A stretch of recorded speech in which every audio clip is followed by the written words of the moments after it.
Good morning, everyone.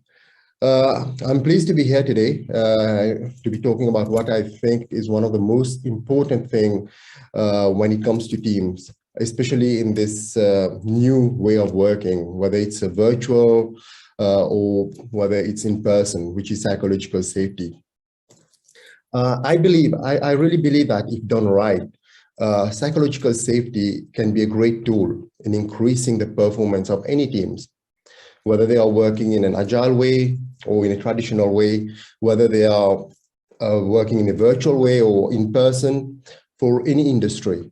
All right, especially in our world today, where we are probably most of us working at home, from home, with COVID situation, etc. So what am I going to talk about today?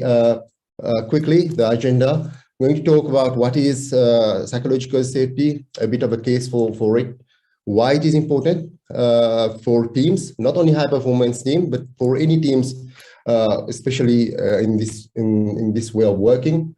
And I will also share some of my experience on how I created and harnessed psychological safety for my teams, which I currently work for. So let's start with the what. What is psychological safety? Just some background, some origins of what it is. It's not a new subject. It's been around since the 1960s. It was first coined by researchers called Shine and Bennis. However, not much was done afterwards until 1999, until around 40 years forward, when Dr. Amy Edmondson, one of the, I would say, one of the main people when it concerns psychological safety, did some research on clinical teams. All right. So what she found out, she was really surprised with what she found out. In fact, she discovered that she had a lot of clinical teams, and the ones which were more performing, which has greater performance and which were delivering on their outcomes, were actually the ones which were admitting to the mistakes more often, which were more vulnerable to the mistakes. And when she studied that, she saw that, yes, people who were being more vulnerable to the mistakes were in fact learning from those mistakes together and trying to find out ways and solutions on how to address those mistakes and be better about it. And in those teams, she saw that people were safe to be vulnerable about whatever they were doing and were able to convey those messages to each other. From there, she proposed that psychological safety is a key factor in team performance. Later in 2013, Google did a project, Aristotle, and this project corroborated with what Edmondson's found in identifying that psychological safety was the single most important factor a team must possess in order to perform at their highest potential. In 2019, more recently, the Accelerate State of DevOps report showed that psychological safety is not only essential for teams, but it was essential for the entire organization as well, for them to deliver and to innovate and to get closer to their customers. So what is it about? There's a lot of definition on what psychological safety is. I tend to like the one that Dr. Amy Edmondson, the definition of Dr. Amy Edmondson, which is about people feeling safe, feeling the belief that they will not be humiliated for speaking up with their ideas, concern, or mistakes. It's all about people feeling vulnerable and sharing their ideas and mistakes in an environment where they feel that they can get results out of it. All right. So why is it important? Why so much fuss about psychological safety? Before going into the why, I want to share with you this photo. It's a recent photo of the Chernobyl power plant. All right. Just wanted to talk a bit about it, just for you to understand what exactly why it is important. The Chernobyl power plant, if like you know, in 1986 suffered a major meltdown, which directly killed 31 people and is estimated to have killed more than 4,000 indirectly. Now, the plot itself poses a number of issues from an unsafe design. However, the culture of the country at that time did not encourage the raising of concerns or speaking up about mistakes. There was a fear-driven culture. People didn't feel safe to say, well, I did a mistake at their own risk.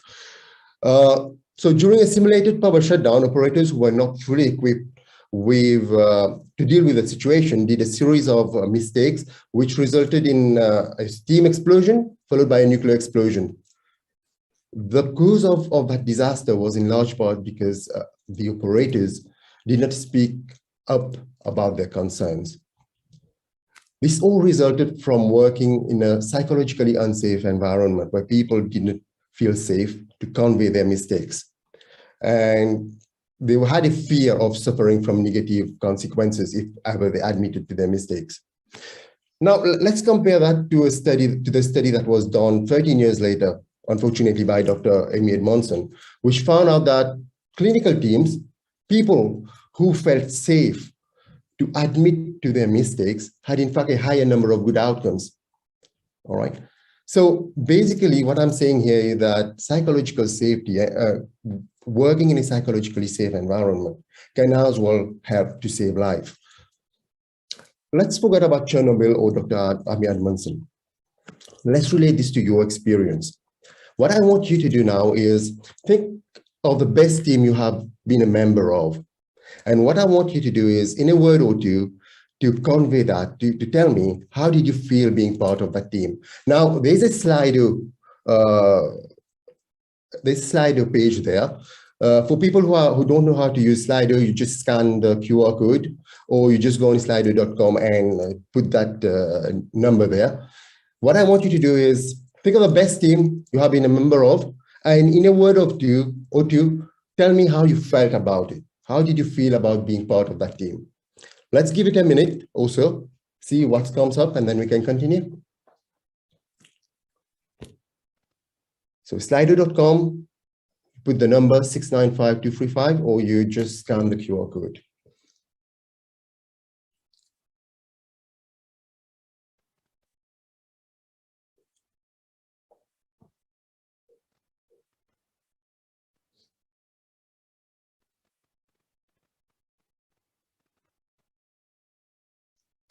Energetic.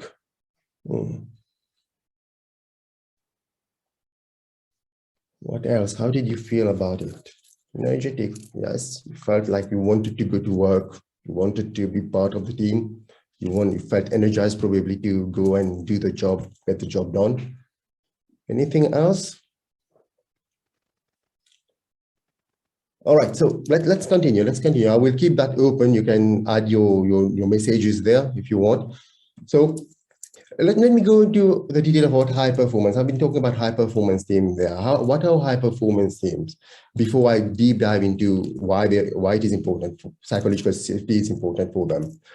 So high performance team is a team or group of people who are skilled and who work in cross-functional areas and focus on achieving common business goal. All right. So these teams, like you said, they can be very energetic. These teams trust each other. The team members trust each other and they respect each other. They recognize each other's expertise and working method. They have an open and clear way to communicate and keep each other accountable of what needs to be done. All right. So these teams have a culture of shared values towards a common objective. Now, why is psychological safety important for such team? I'll share some of my personal experience of why it is important. The first one is about increased collaboration.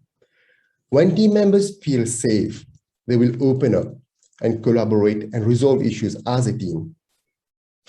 It allows team members to speak up, which is of utmost importance for its success. Like I said, high performance team, they have a line of communication. They communicate to each other so that they can be better. Now, there is this concept of pool of shared meaning from Kerry Patterson in her book, Crucial Conversation. What it is about, if I compare it to a pond of fish, the more water that you put in the pond, the better off the fishes will be. The less water in the pond, well, surviving in that environment might be difficult. It's the same thing for teams as well.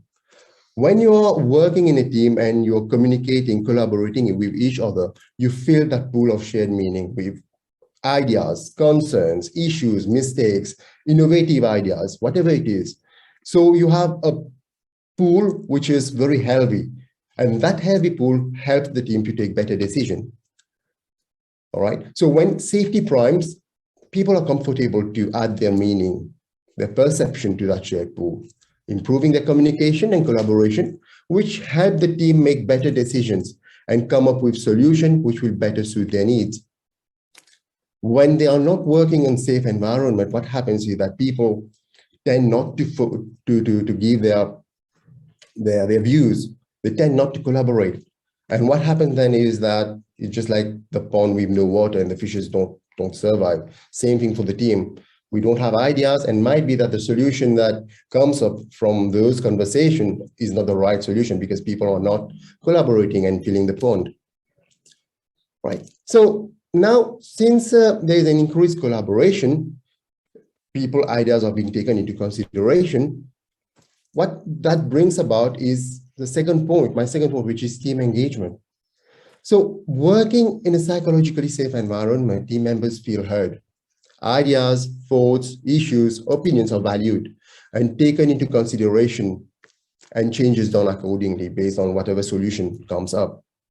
These team members feel empowered because they are being part of the solution decision-making process of the team. And they are engaged. This increases the engagement of those team members, about the team and the organization, and they deliver better value to the customers. In such environments where safety thrives, team members hold each other accountable, very important, for the work that needs to be done, with the team taking the ownership of the value delivered. So the team themselves own what needs to be delivered, not a single person.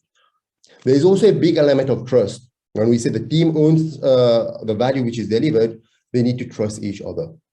So there is a big element of trust among those team members, which means that any behaviors that need to be corrected or identified, they collaborate together to come up with solutions to those concerns, and changes are made in the form of experiments, like we call them. And this brings me to my third point, which is fear of failure. All right. Now, like I said, solutions are implemented in terms of experiment. Now, team operating in psychologically unsafe environment, they rarely do experiments. Why? Because they fear that any failure from those experiments may originate from anything that originates from the failure of those experiments might be held against them and impact them in a negative way. In such cultures, it is very difficult for teams or team members to come up with new ways of working, improved ways of working. They fear to challenge the status quo. And what you usually hear in these type of cultures, well, hopefully you have heard about it as well, is, well, you know what? This is how it's always been done. You come up with a new idea, people say, no, that's not what we want. It's always been done like this. It's always been working like this. Even if it takes more time, we are going to do it like this. Well, this, in my opinion, is the one phrase that permits teams to take calculated risks, experiment on ideas, and come up with new, improved, and better ways of working, which will ultimately allow them to deliver value earlier to the organization and customers. This is especially very important in the way that we are working nowadays with the current context, where people are working offline, online, virtually, and team members don't have those interactions. So it's very important for people to change their mindset, change the way of working. And if they are not operating in a psychologically safe environment, it's very difficult to change those things. Fear of failure, or fear of admitting to mistakes, or even fear to convey concerns can have disastrous effects. Just like I told you on the Chernobyl meltdown, can even take lives. Teams in which safety thrives have no fear of failure to admitting to their mistakes. They have no fear of failure. It's just like the study done by Dr. Edmondson showed. Teams which have no fear to admit to mistakes are the ones who delivered on their outcomes, who were the best performers. The reason for this is that you learn most when you fail. In fact, In my opinion, failure is a stepping stone towards success. And this drives team or team members to experiment with new ways of working. In a sense, team which fail faster learn even faster. Now, providing an environment where team members feel safe to experiment, fail, and learn from the failures is of utmost importance if you want highly performing and successful teams. I spoke about how team members collaborate better in a safe environment, how there's an increase because of that collaboration, how there's an increase in team engagement. And since they are evolving in a safe environment, how they have no fear of failure for those teams. Together, all these elements bring about more innovation, which is my fourth reason why psychological safety is important for teams. So psychological safe environment means that team members feel safe to experiment on new ideas, given that they do not fear being reprimanded for their mistakes or failures. It also means that these teams have better processes in place, which allow them to deliver value to customers and organization earlier, reducing feedback loops and continually improving themselves, the team and the organization at large. Now, in the current world where teams, organization are innovating, coming up with new ways of working, if organizations do not have their team members to try to innovate, to try to think differently out of the box, or think like if the box didn't exist, they will surely die. Examples are Nokia, very powerful company in the 2000s. The moment Apple came up with the smartphone, it went out of business because it didn't want to innovate. So how do we bring this way of working? How do we create safety for our teams to thrive? I'm going to share with you some ideas that I've tried with teams, which really worked for me. All right. So I'm going to share some live example of how teams are doing in terms of the different processes we put in place to increase the safety of those teams. The first one is about, especially in the world today, is about making everything explicit. Now, remember, with COVID, people are working in a virtual environment in most organizations. And it's very difficult for people to communicate. There's no face-to-face communication. And we only communicate when there are meetings, etc. So it's very important to make everything explicit so as to reduce the complexity of the teams. Things like, what are we going to work on? How are we going to do the work? How are we going to respect each other? What happens when there are conflicts, especially conflicts when you are in a virtual environment? How do you resolve conflicts? How do you make decisions? How do you track those decisions? How do teams self-organize or self-manage themselves so that they can deliver value to their customers or organization? All these can be simple or very difficult questions. However, if left unanswered, might be detrimental to the teams. So how do we come about doing that? How do we make everything explicit? Now, there's this book from Diana Larsen and Ainsley Nees, which is called Lift Off. And in that book, they explain how all these questions or how everything is made explicit through an activity that they call Lift Off, where everyone involved comes together to define the initial approach of the team, plans it, and how to begin team building. There are 3 elements to that. I'm not going to go to the most details on the 3 elements. Just for you to know, the first one is around purpose, which focuses most on team vision and mission.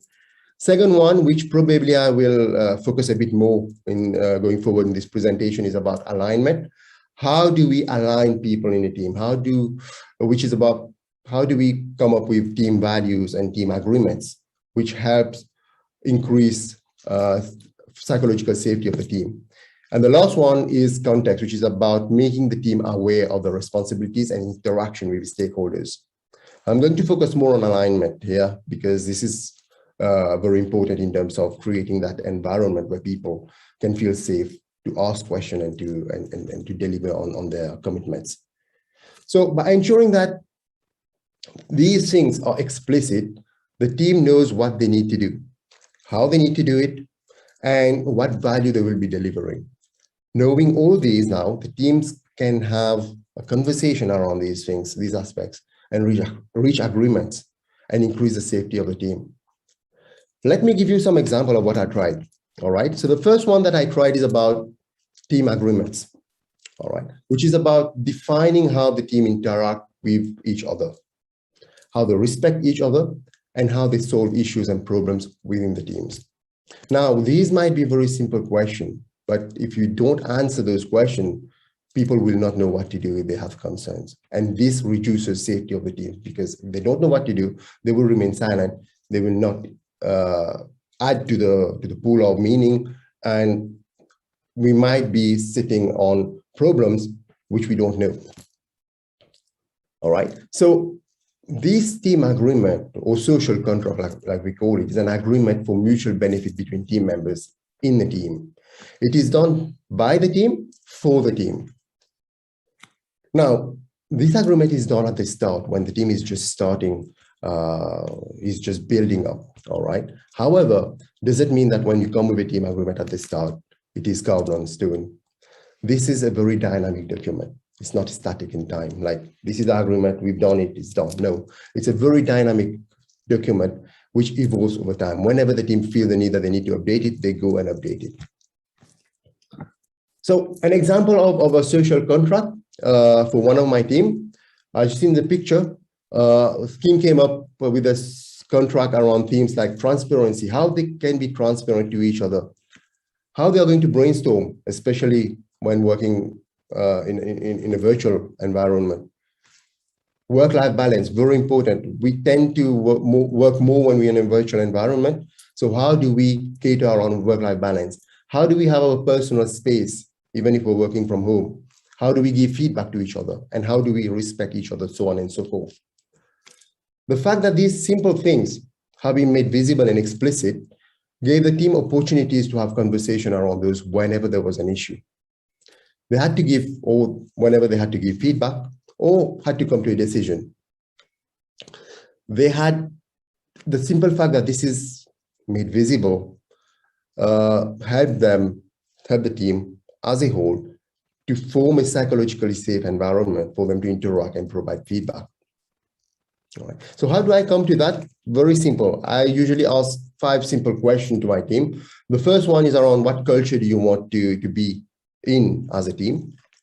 So what culture, what atmosphere that you want to build for the team. The second one is around conflict management. How do we resolve conflict when it happens among us? How do we do that? What makes the team more powerful? How can we grow as a team and become better at what we do? What are the values of the team? What do we value as a team? So create that understanding, common understanding around value. And the last one is around decision-making, very important for teams. How do we make decisions and how do we track them? How do we ensure that those decisions are being implemented correctly? And the team members huddle together in a meeting, they answer those questions and form their social contract based on those questions. The second aspect that I also tried so as to increase safety of teams is about holding blameless meetings or ceremonies. Very important, especially when we are working in remote situation. We spend a lot of time here in meetings and ceremonies. My calendar is always filled with meetings when we work in virtual world. It is therefore very important to ensure that we keep these meetings in psychologically safe conditions. Remember, what we want is in these meetings that everyone add to the pool of shared meaning so that we have better ideas and come up with the best solution for the team and organization. Now, what happens is that we are human, and whenever there's a problem, we've been all in that situation, we have a tendency to blame someone for what has happened. It's because of you. In my experience, every time this has happened, I have seen people either go in silence, they stop speaking or leave the meeting, I have some other meeting that I need to go, or go into violence. Now, I don't mean physical violence, it's just vocal violence. All right, tonality of your voice changes, and you want to fight your way out of it. This automatically reduces safety of the room. And we start discussing about who did it rather than how to solve the situation together. It's not about the person, it's about the situation. Let's agree and trust that our people did the best they could in the given situation to get things done. And let's focus on the situation, what happened, and how we can solve that situation. And this greatly increases safety of the room because we are focusing ourselves on the situation and how we can improve it. So how do I do that? One of the things that I usually do is what I call a safety check. All right. So safety checks are done so that we can have an indication on how comfortable the room is to contribute to the conversation. There are multiple ways of doing that. The way that I like is using a Likert chart, Likert scale, 1 to 5. 1 being that you're not comfortable sharing your feedback in the meeting, and 5, you're very comfortable sharing your thoughts. In this, if it's a new team, care should be taken so that the rating of each team member is anonymous, because if it's not, people will tend to be biased and give a score which doesn't reflect the safety of the room. All right. So what I usually do is, if it's a high average value, it means that we can continue with this, maybe with the meeting. We are good to go. If it's a low value though, what I do is, all right, let's reschedule the meeting because people will not tend to give the feedback, their thoughts in the meeting. And what I usually do is do one-to-one with people and try to guide them in terms of how to increase safety of the team. The reason I do that is because if people felt that they were being forced to be in a meeting or workshop, chances of them not contributing or adding value to the meeting is high, and we may as well not achieve the goal of the meeting. So very important for me to do those checks regularly so we can have constructive and productive meetings. I have also seen that regularly doing those safety checks does not only improve the safety of the team in meetings, but since they feel safe in meeting, when they come to their regular environment as well, they are with the same people normally. So that feeling of safety is still there, even though we don't do safety checking in the normal environment. All right. So they don't feel concerned. They don't feel concerned when they're sharing or discussing their ideas or thoughts or issues even when they are not in meetings, when doing those type of safety checks. Another thing that I feel is very important whenever we are trying to create psychological safety is also understanding what psychological safety is not. All right. I feel that knowing this from a leadership perspective or from team member perspective is very important so that we can create the right environment for high performance team to thrive. We do not want to create an environment where we just say that psychological safety exists just for the sake of it. It will not work. Now, Timothy Clark, in his article on Forbes, come up with 7 ideas on what psychological safety is not, out of which I will share 3 of those, which I find myself closest with and try not to do when trying to create a safe environment. The first one is psychological safety is not a shield from accountability. Now, non-performing employees tend to invoke it as an excuse for poor performance, insisting that, well, we are focusing on psychological safety, meaning that we are valuing people and building relationships. Yes, to an extent, yes, we are doing that, it's true. But claiming that we should give them a pass when they don't perform doesn't make sense. It's not a diplomatic immunity from having to deliver results. On the contrary, the whole point of creating that environment where psychological safety thrives is so that our people, our team members, our teams can thrive and take accountability of the work that needs to be done and the value that comes out of it. It's not a shield from accountability. Secondly, it's not about niceness. It's not about being nice. It's not about creating that false harmony or compassion, where we sometimes shy away from engaging in those hard-hitting debate, intellectual friction required to solve problems, create new solutions, or make breakthroughs and innovate. It's just in the name of psychological safety, it's being nice. Let's not talk about those things. No, on the contrary, it must not prevent us from taking those tough decisions that will help the team get better. If people are not performing, let's take those tough decisions. Sorry. Certainly, it's not about being rude. We don't want to be rude.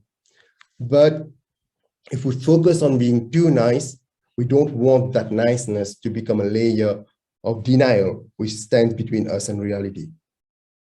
We don't want that to be a wall that will help us, or that will prevent us to take those decisions that will help the team get better and better. Niceness without pure intent is counterfeit. On the contrary, we are doing that. Instead of inducing safety, it induces fear and mistrust and create a toxic environment for people to work in and reduces the performance of teams. Thirdly, I've seen in organization, people just stating that psychological safety is priority. All right, things like psychological safety is a priority for our organization. Please speak up, give us your honest feedback and candid input. We are safe. Just saying that doesn't mean that we are operating in a safe environment. It would have been so easy. I wouldn't have been going through all those ways of creating safety if that was as simple as this. Unfortunately, some people do that. However, when they do that, just making a declaration like that, in fact, have the reverse effect Instead of creating safety for the team, it makes people and team feel unsafe and build a toxic environment. People do not want to contribute to the conversation. They do not want to collaborate, and they do not want to innovate because they have that sense of fear that is just something that people are saying, and that's it. That's about it. So to conclude, I would say that we as leaders, or even as team members, we should strive to create a psychologically safe environment so our teams can collaborate, be better engaged towards delivering value to our organization, fail fast and learn faster by doing experiments and ensuring that these are not taken against them in a negative way, so that they can innovate and provide value to the organization. That's all I had. If you have any questions. I have more comments. Thank you so much for this super presentation. So today, trust is a basic, right? Because we need to have conflict. Conflict is good for a business, because if we don't have conflict, then we are not progressing, because we have to exchange ideas. And I'm pretty sure in a team, people may and should not have the same ideas, otherwise it's not a team. It's like you have a group of people with the same thinking, which is not really what we want. But then I think that we need to have this trust established first, and then we can engage into conflict, which will then engage into decision for which people will become accountable. So I hear what you say. Do you think that what I'm saying makes sense? Oh, it made totally sense, because that's why I said making everything explicit to the team, especially for teams who are just starting. It's making everything explicit. Making everything explicit tends to increase the trust of team members within the team. And it takes time to build that trust. Just like psychological safety, it takes time to build that psychologically safe environment for team to thrive in, all right? It's not like just like this, the next day we are trusting each other and we have a psychologically safe environment. You need to walk the talk. You need to ensure that people are trusting each other.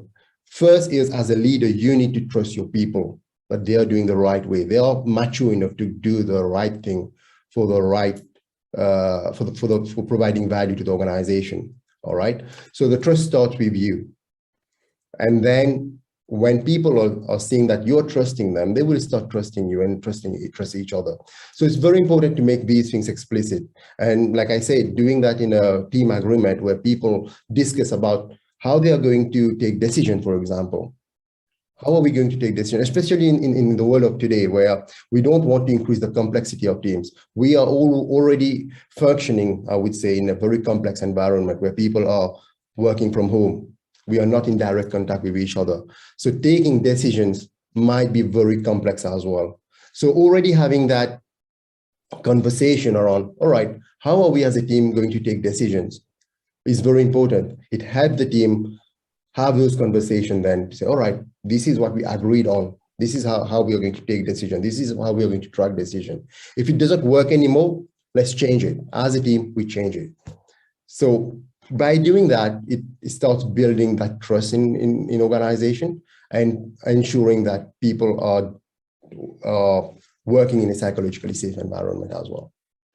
And how you say that, of course, saying it psychological safety environment is not going to make it, right? So I see that you have given some of the context on how to make it. But do you have any, I don't know, tips for people right now? Because trust with people far from your eyes, let's call it like that. Loin du cœur, loin des yeux, loin du cœur. This is unfortunate. Not only unlearned, but it's happening across the board. So it tends to make people a little more hearing. You don't, you ping someone, he's not replying, so you tend to believe maybe he's not here. You know what I'm saying? In this work from home scenarios. So how would you, what tips would you give to project managers so that they can eventually have this trust reestablished faster in the work from home? So one of the things is, and I'm going to be candid about it, is I will start with the recruitment itself. Why recruit people if you don't trust them? That's the first thing. All right. So if you have recruited someone, it means that there is this element of trust. You trust that the person will do what he or she has been recruited to do. All right. So right from the start itself, there is this element of trust. If you don't trust someone, even if they come to the interview, you won't be taking them on board in your team. All right. So it starts right from there. Now, when working, I've also seen that when working in person, we tend to be more trustful than when we are working from home. But then it's something that you need to build. You need to trust that people are doing what they have to do. And it's simple. You base yourself on data, what you have. All right. If you see that if you see that as a team, they're delivering on a day-by-day basis or on a regular cadence, then it means that people are working. All right. So if someone tomorrow comes and tell me, you know what, today I've got a power cut and I'm not able to work, only by looking at how that person has been working previously, I can already build a trust. Say, all right, well, that person has been working very well for the past few weeks. So I already have that trust. All right, what that person is saying might be true because he or she is not not working because they don't want to work, but not working because something has happened. And it's quite understandable. But like I said, trust needs to be built. All right. You need to trust your people for them to trust you as well. And that can only happen when you start walking the talk. Trust your people right from the start. If you have difficulties in doing that, look at the data. What are the things that the team or team members are doing? Look at the conversation that is happening among team members. We normally, when we work in an offline mode, in a virtual mode, we have chats. We have team chats, all right? So what I usually do, I observe the team chat. What is happening there?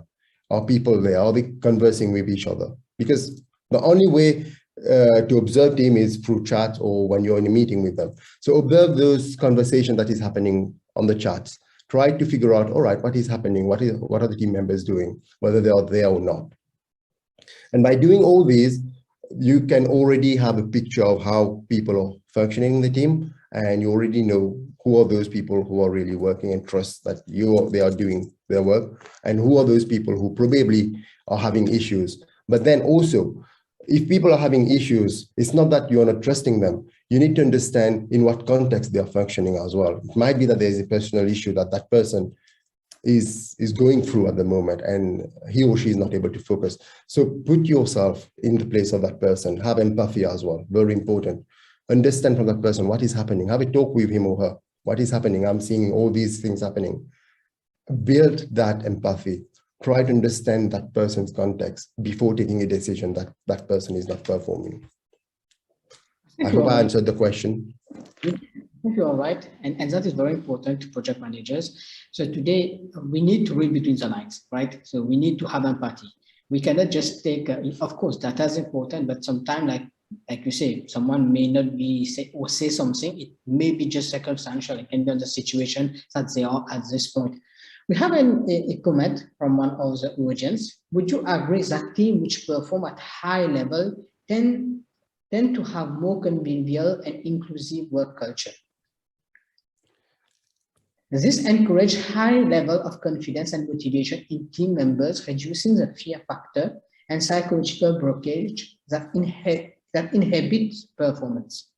I think you would agree with that, right? Completely agree. Because when people are functioning in that way, it means that there is a high level of trust among that team. And that's what we call high performance team. When people have a high level of trust, they are energized to work together. They don't, like when you get out of bed, you say, all right, what am I going to do today? But rather, all right, today, this is a release that we need to do. And I'm motivated to get that done because my team members together, we trust each other. And one very important aspect is also keeping each other accountable of what needs to be done because we are a team, all right? So, and it's about building a star team, like I usually say. All right. So it's not about because we are a high performance team, everyone need to be high performance. No, it's about how we communicate, how we interact with each other, how we collaborate to ensure that we are delivering value to the customer. It's about the team. It's not about the individual, but about the team. How do I contribute to that team? And automatically, when we are working in a high performance environment, that team has already got like that understanding with each other. They already have that agreement, how they are going to work with each other. And in those type of teams, definitely psychological safety thrives because they don't fear from saying, you know what, I did a mistake yesterday, I did that, it was a mistake, everything crashed. But what I did too is I learned what not to do. And I'm conveying that to you because you might do the same mistake. So this is what you need not do. So what do we need to do now? Let's take a decision. So in those type of environment, you will automatically see team delivering better to our customers, delivering better value to them, and ensuring that there is this convivial relationship or team relationship among them where they have no issues conveying thoughts, ideas with each other. And from a virtual environment, you will observe that through, like I said, for the chat that is happening. People are just saying anything, anytime, anywhere. Like they know that they are in a safe environment. Thank you. Thank you for it has been. Oh, we have one more question for you. Not question, I think it's more of a comment. So just read it. So we take this as the final one. Chernobyl is a concrete example of fear and repression, and the impact was clearly visible. However, in many situations, psychological fear manifests silently, is not directly visible, but ultimately erodes the core fabric for success. I think that this comment is very, very, very true. Yeah, it's very, very well valid. Yeah, yeah. So, like I said, Chernobyl, like the person said, is an example where people got killed because they were not evolving in a psychologically safe environment. You admitted to your mistake at your own risk. That was the situation that was reigning at that time in the country. So they didn't raise their voice. They did things that they did mistakes that was not raised, and at the end of the day cost people lives. So yeah, it might be a very subtle, psychological safety might be very subtle for a team. You might not observe it from a third person point of view, but through the interaction that are happening, you will definitely observe that people are happy to work with each other and they feel safe conveying anything to each other. True, true. Thank you, Subhash. That was a very super presentation and clear. I think everyone happy. Unfortunately, we have one more question, but I will not be able to take it. We're already at the top of the hour. So if anyone has a question, I know Subhash is always open to questions, so you can reach out to him. He can always be available for you. Yeah, by all means. Thank you, Ansel. Thank you, PMI, for giving me this opportunity to convey my thoughts to you. And all the best for the rest of the conference. Thank you. Thanks.